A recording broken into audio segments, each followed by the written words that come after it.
Welcome to A Bit of Insight with Lisa Mosbey, your weekly dose of health, wealth, and everything else.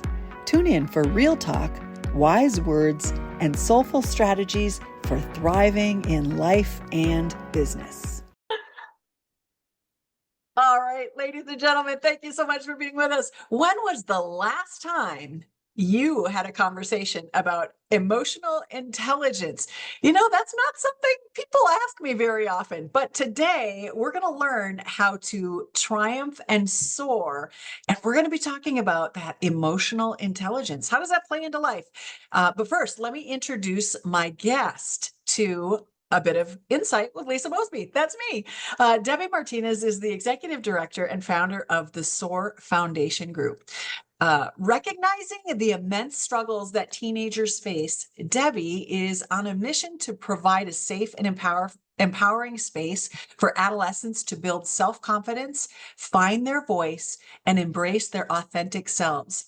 With over 25 years of experience in the entertainment industry as a producer and a performing art educator, her program focuses on nurturing well-rounded and emotionally intelligent young individuals who go on to make a positive impact in the world. Debbie utilizes SOAR workshops as a vehicle to instill courage and purpose in adolescents as they embark on their unique paths. Connecting with teens is not just a profession for Debbie, it is her true passion and life's work, and she's here to tell us about it. Thank you so much, Debbie, for joining us today. Thank you for having me. Yeah, my pleasure. I joke about that. How often do we talk about emotional intelligence? It's probably part of your everyday life, but do you find yourself having to explain what is emotional intelligence? And can you share that definition with me and the audience today? Sure.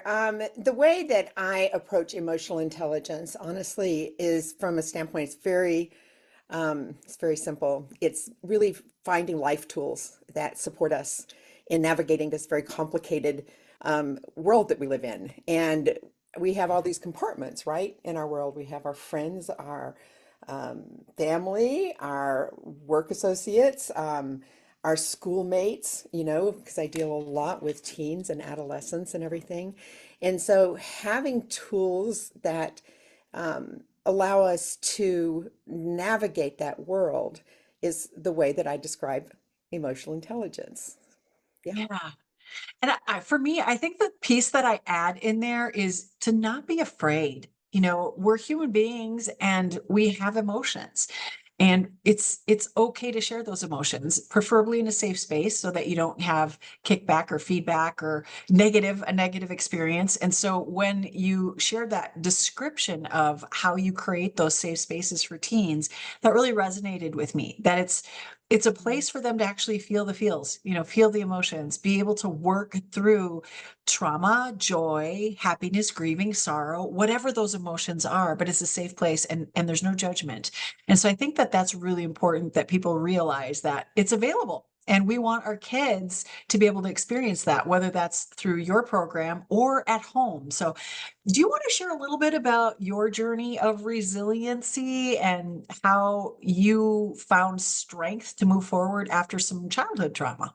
Absolutely. I for as long as I can remember, it's been important to me to create safe space, and I do understand and recognize that where that came from was the fact that I am a sexual abuse survivor between the ages of 7 and 13 years old by 4 different men.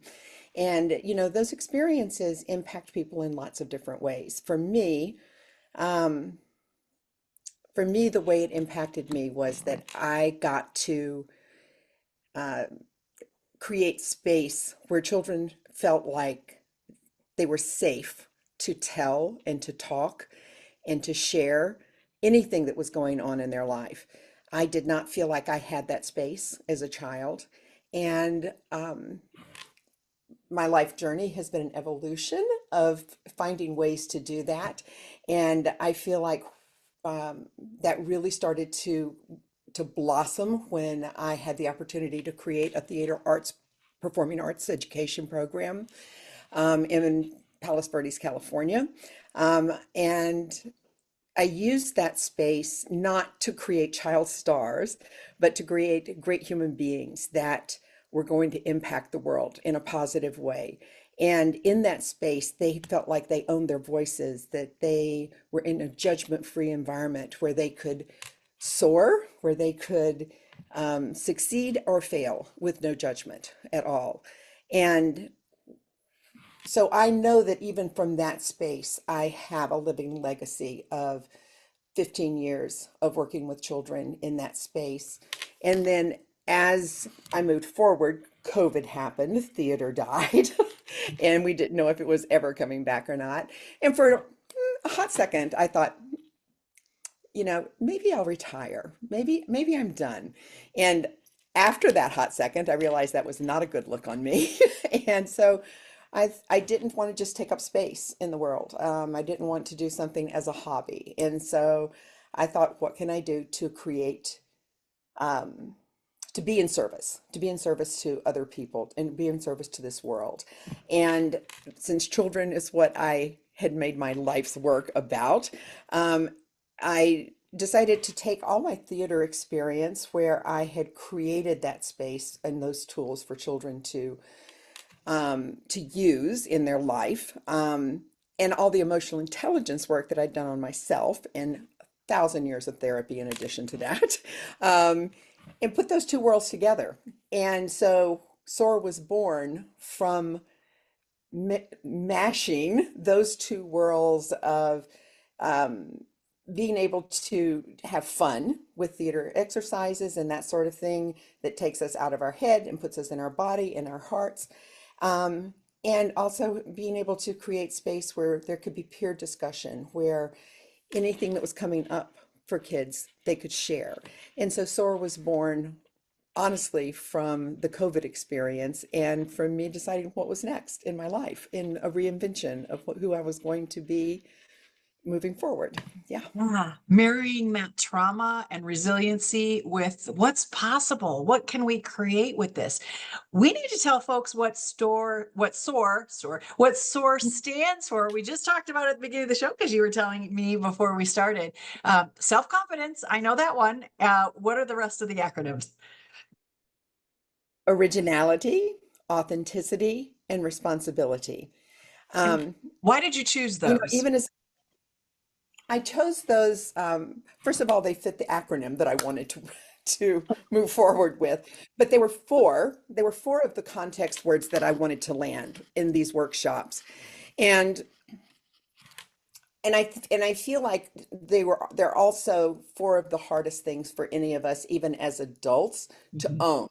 Self-confidence. How many of us as adults still struggle with that, right? Yeah. Um, Originality. Um, we all want to fit in, kind of disappear into the crowd, right? Don't be different, don't stand out. But what makes us special is the things that are original about ourselves. And so Yeah. being proud of that, owning your own originality, authenticity, we're all afraid of being judged. If we're authentic, if we're our most authentic self, what what if people don't like that part of us? What if people don't like who that is? When it's so much easier, once again, just to fit in, mold ourselves into whatever seems to be acceptable at the moment. And so owning our authentic selves, feeling safe to do that and use it as a leadership quality and being our most authentic self. And then being in responsibility, knowing that we are respond our trajectory as far as our life is concerned. And in owning the responsibility for our own lives, um, we also become leaders in that because we're not pretending that it's someone else's fault, that something's happened to us, that life is happening to us. In owning our actions and owning what we want in our life, being responsible for those things, we become the leaders that we want to see in the world today. And so those are the reasons that I chose those words. Yeah. And I can see how, when you said adults, adults, we would think that adults would already have connection to those that, we've gone through high school, we've gone through our 20s and 30s, many of us. And, do we still have self-confidence? And I meet so many people like doing the work that I do, working with women who want to step out and maybe own their own business and create their own residual income, still don't have the confidence to do it. They may have had a big corporate career, but they don't necessarily have the confidence to own their own business, to step into that field.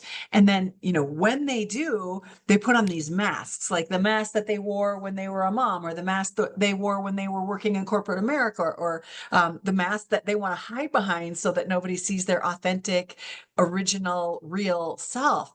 And so I think it starts not just, it's not just kids that have to go through all of these things. I think there were no tools for many of us who are adults living with some of this right now. So starting at such a young age, offering it to teenagers who struggle the most with body changes and peer pressure and all the things that are going on, we could change society with teaching these behaviors that you're talking about, this creating that safe space and teaching them how to create safe spaces with their kids or their peers or the students that they work with. So what you're doing is amazing. What challenges did you face in building something like this to scale? Like, I know you're still in the midst of it. You're still working on grants. And if anybody out Yep. there is looking for something to invest in or looking for a place to funnel money that would serve the community, I would certainly want to make that connection with you and Debbie so that her contact information will be in the notes as well.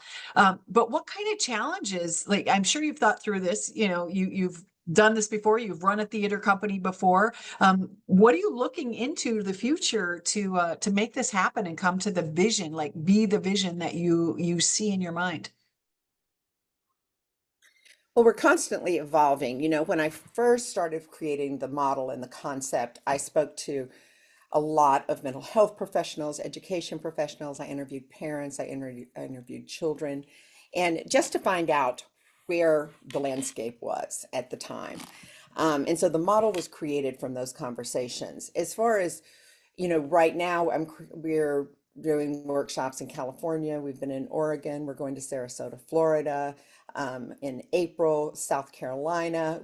I'm based here in Columbus, Ohio, so we definitely do work here in Columbus, Ohio. The vision is to get this into as many places, states, organizations, standalones as possible. And so what's happening is that word of mouth, because now we've been around, we're going into our fourth year, we've been around for a hot second. And so word of mouth is definitely taking off. People, the phone is ringing because people are starting to understand the value of having these programs. One of the things that I found when I was talking to mental health professionals and doing market research for starting SOAR is that there's a tremendous amount of information about what's wrong out there, the problems that exist, the trauma that happened during COVID for children as far as depression, stress, anxiety, isolation, suicide ideation, and that list goes on. It's a lot. But right, right. It was not pretty at all. Those things continue, I still get phone calls from people who have children that has had a, a friend commit suicide, or um, you know, there's bullying and all of the things that that kids are dealing with day to day and everything. Um, but I feel like this has been such a journey as far as finding a way, like you said, to explain what emotional intelligence is. And I think the best way that I've found to explain it is to have people actually go through the program. And I've had a lot of people come and ask to volunteer and support the program as far as adults are concerned.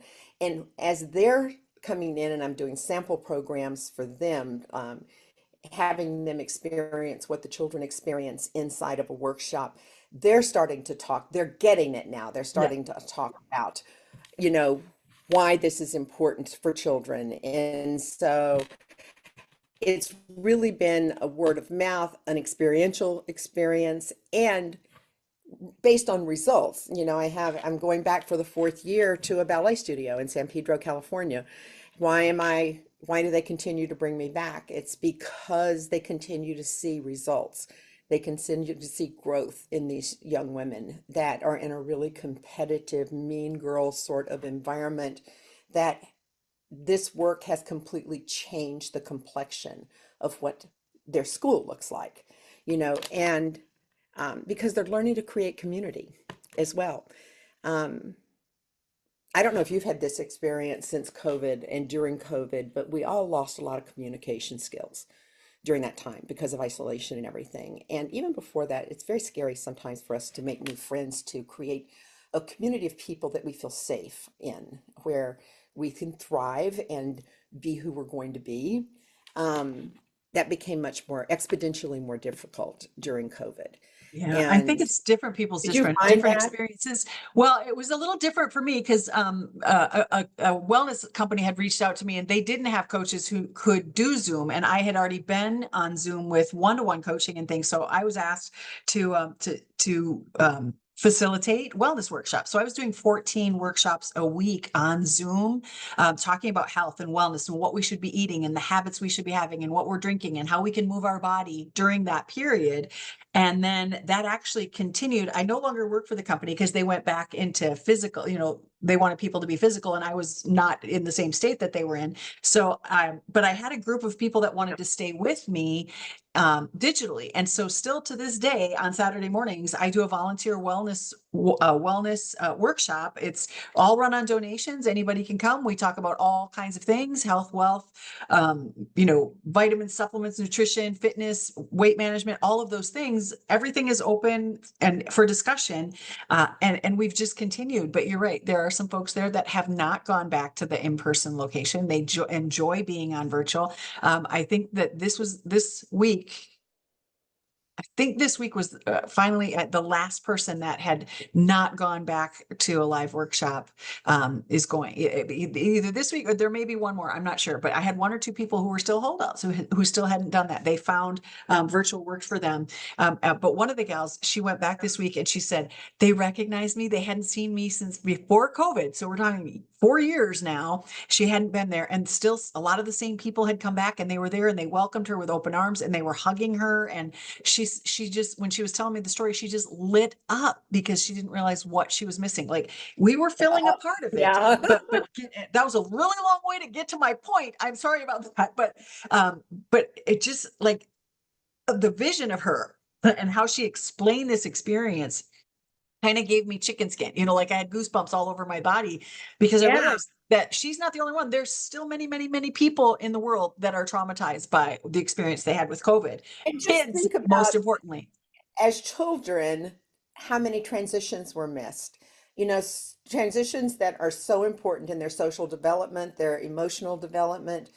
Um, a lot of those things were missed. And so being able to reach out, make new friends, how do I start a conversation? What does active listening look like? How do I feel safe in environments, where I'm uncomfortable, and people are staring at me and when I'm talking. Um, so yeah, so there was so much information out there about, what was wrong, but not a lot of programming. Almost no programming actually. And the wait to get in to see therapists for children during that time and even until now were so long that support just didn't exist for Yeah. children outside of whatever they were getting at home. Um, so SOAR is filling a need that people didn't even know they needed or existed until they actually experience it. And once they experience, they're like, there it is, Yeah. because of the shift in what happens with these children in just 2 days, you So know. how does the theater help teens develop the emotional intelligence and self-confidence? Like, is there a way for you to describe it without us feeling it so that we can give people kind of an idea of what you're Sure. observing even? It creates the fun in the weekend. And so the weekends are an ebb and flow. They're an ebb and flow of an emotional roller coaster, a bit of. And so with the theater exercises, it still lands context as far as like an improv game that is all about listening to the other person and what are they saying and how is it landing and what does the emotion and their body language look like during that improv and how that exercise transpires between two children lands context for how they show up in the world and how they recognize emotional shifts in people and body language and that sort of thing. And so when we have these deep emotional converse peer discussions and deep dives emotionally for vulnerability, those are some really very emotional experiences where kids do feel they feel safe enough to talk about things that are really coming up for them in their lives. But those exercises are followed by lightening things up in with theater context, and everything, so that the exercise is this beautiful ebb and flow of um, still landing things constantly, but the way that it's done allows children to have emotional relief in the way they're receiving everything. Does that make sense, what I just said? Does, can you could you share a success story of a teen who's been transformed by the experience? Like, was there one that stands out in your mind as I ask that question? Yeah. I think I can, this ballet studio that I was just speaking to you of, I Yeah. think using that group of young women as as an example is the most perfect thing that I could probably share with you. This this studio owner brought me in because it was just following COVID. They had been practicing ballet outside. This was her elite company. And so they were just going back into the room. And she was right on the verge of trying to decide if she was going to give up her business that had been here for 25 years, 30 years in the San Pedro area, or if she was going to continue. And the reason she was in that dilemma is because there was so much um, anger and meanness going on between the children. They were coming out of COVID, having a lot of problems communicating with each other. Even though they were dancing together 5 to 6 days a week, they weren't, they didn't know who each other were. They weren't really friends. They knew each other, but didn't know each other. And so as we have been in there over the last 3 years, this studio owner who actually she does an interview on it's on my website. This is from San Pedro Ballet in LA, and she credits SOAR for saving her business because it transformed the relationships that these children have with each other, not only with each other, but also with the resident artists that are teaching them the way that they navigate conflict resolution, the way that they navigate supporting each other, the way that they learn to ask questions of each other and not just exist in the same space, but they're curious about each other. They've created space and time outside of the studio to bond, have activities that they use to bond. And so they have truly become a community as opposed to a dance class or a dance Yeah. company.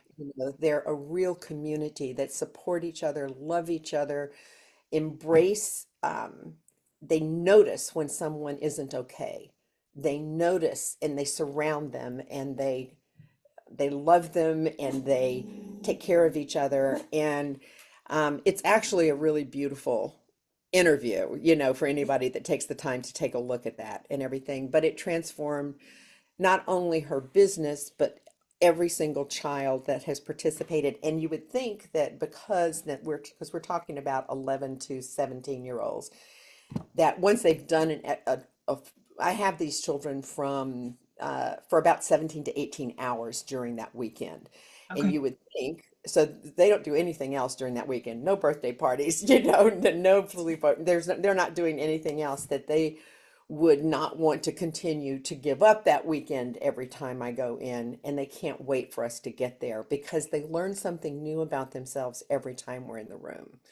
And I think that that is also really a beautiful experience for all of us, is that we're watching them discover themselves. We're watching them discover each other and how they can use all of these skills, not only in that studio, but in their lives with their families, with their friends at school, and so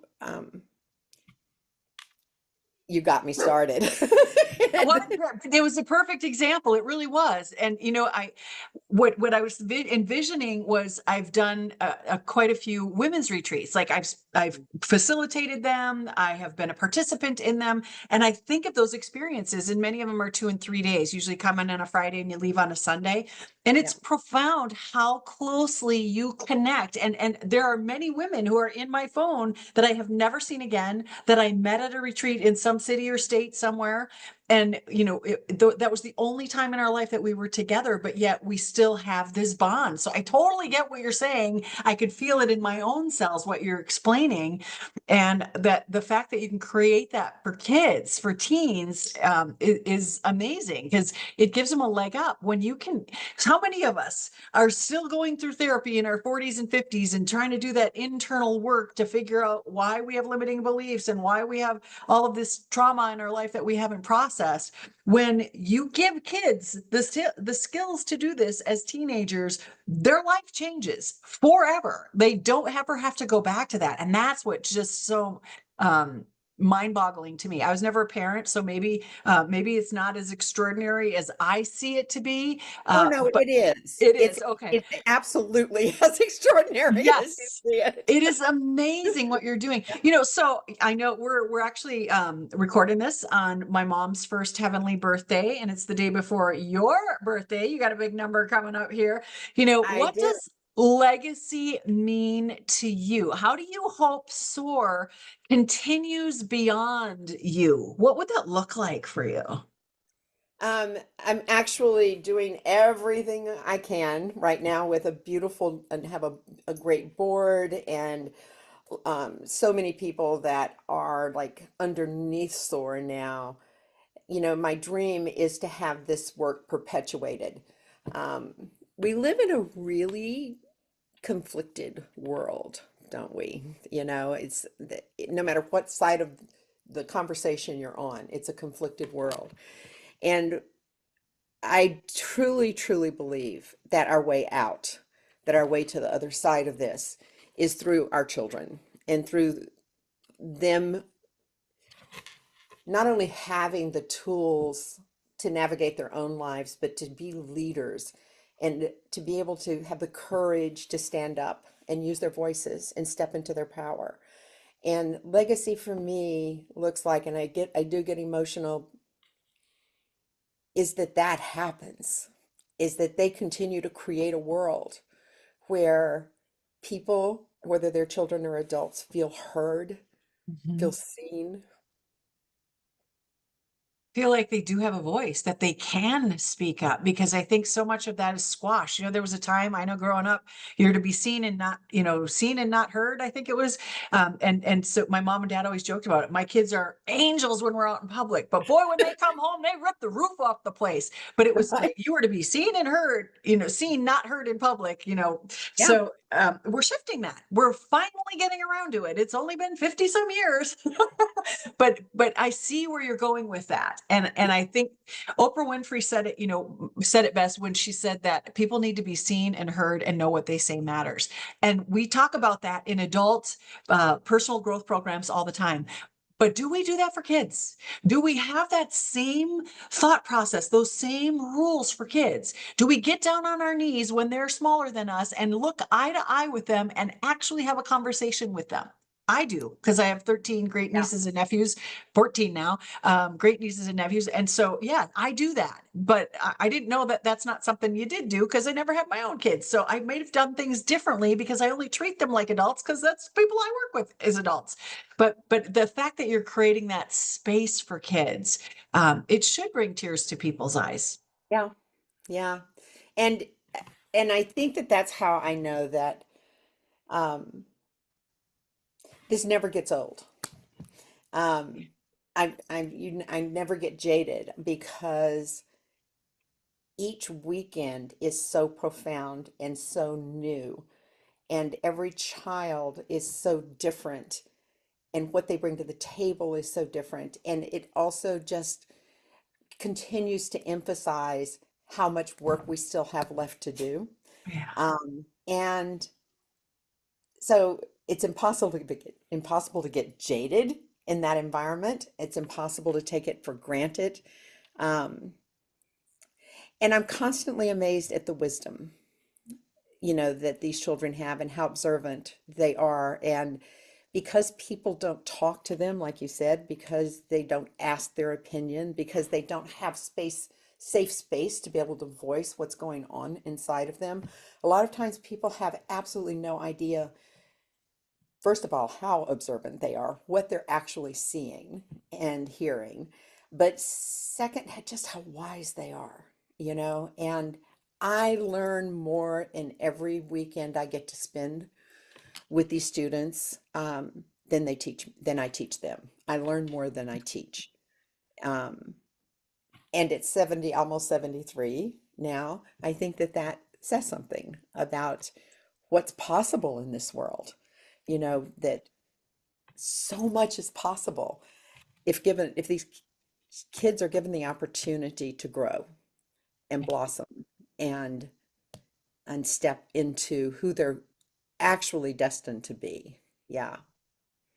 Well, thank you for following your dreams. And this is a show for entrepreneurs. I'm talking to women who the whole goal here is to encourage women to go find their own income, live their passion, get out of their shell if they haven't already done that. Um, is there one piece of advice, a piece of wisdom that you might offer an entrepreneur or a woman watching this show who hasn't started chasing her dreams? Like, you're on the other side of this. You are in the midst of and creating the reality of what you've been dreaming about, what has been on your heart. You called it your life's mission. Like, everything you've done this is a culmination of what you believe that you were here to do. What's one piece of wisdom that you could offer somebody who's on the fence, maybe not hasn't taken the plunge? A word of encouragement for the people listening. Be courageous. Be courageous. When you are doing something you love, something you truly, authentically believe makes a difference in whatever field that is, be courageous, because the only person that can really stop you from achieving that is yourself. You getting in your own way. Um, I know that we make up all kinds of stories in our brains about why we can't, why we shouldn't, who's going to stop us, or what's going to stop us. But those are stories that we make up. Why not make up a story that empowers us? Why not make up a story that allows us to have the life we want? And so my advice would be courageous, follow your heart. And, Beautiful. Well and said. Don't take my word for it. We have an expert in the room, you guys. If you're listening to this, I want you to make sure you heard it. She said courageous, and I'm going to just pile on and say brave. My word. I used to wear a bracelet that said "Be brave, be brave," and unfortunately, it broke. But I think I got to that point. I had to wear it for a really long time to be brave. Keep going. You can do this. Be brave.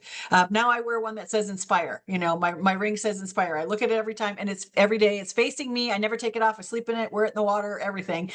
Because that's my life's mission, is to actually inspire women to step into their greatness, step into their power, use their voices, be heard, have an impact, create your own money, create financial impact, because your kids are watching, and what you do matters to them, and who they grow up to be is because of who they're watching, and that's you. So step out and be brave. Thank you so much for your time today, Debbie. my pleasure. Thank you so much for having me. Thank you. Yes, it's been an honor. And again, as I mentioned, she is funding this by grants. So if there is, an extra couple bucks in your book, in your checking account, and you'd like to find her and connect, you can find all of her contact information in the show notes. Is there one place in particular you'd like folks to reach out to you at? Um, sure. I mean, my email is going to be there, and but our website is so comprehensive and it really tells a story about SOAR and also gives opportunity to donate. And so, And what is your website? What's the address? Because some people are just listening and maybe not seeing yes, us and they so won't see it on the it's screen. www.soarwithconfidence.com. SOARwithconfidence.com. SOAR. SOAR, soarwithconfidence.com. All right, you guys, I hope that this inspired you to follow your dreams, whether it's your dream to own a business or dream to start a movement, create a mission, have an impact, make a difference in the world. If I can be of a resource for you to help you with social media, expand that online, that's what I do best. Feel free to reach out to me. I really do encourage women to find that residual income, grow your own income. And if I can support you in that in any way, go over to lisamosby.com, book 30 minutes with me, and the whole time it's all about you, whether it's about your business, your finances, what opportunity you want to step into. I'm here to be a source of encouragement for you. So please reach out and come back next week because we're going to have great guests all month long. And I do want to wish Debbie a happy 73rd birthday. Thank you so much for joining Birthday Eve with me, and see y'all next week. Thanks, everybody. Thanks, Lisa.